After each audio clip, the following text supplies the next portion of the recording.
Voice of America Washington سے news minute کے ساتھ میں ہوں تابندہ نعیم۔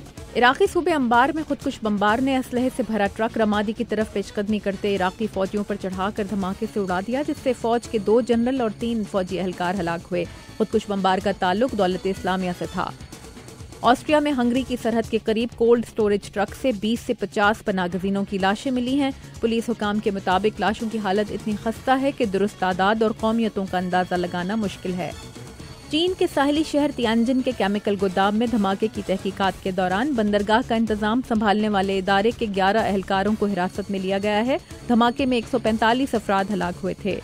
امریکی ریاست ورجینیا کے نیوز چینل کی رپورٹر اور کیمرہ مین کو قتل کرنے والے اسی چینل کے سابق ملازم نے امریکی چینل ABC کو 23 صفحات کا منشور بھیجا، جس میں اپنے سابقہ ادارے پر سیاہ فام اور ہم جنس پرست ہونے کی وجہ سے امتیازی سلوک کا الزام عائد کیا گیا ہے۔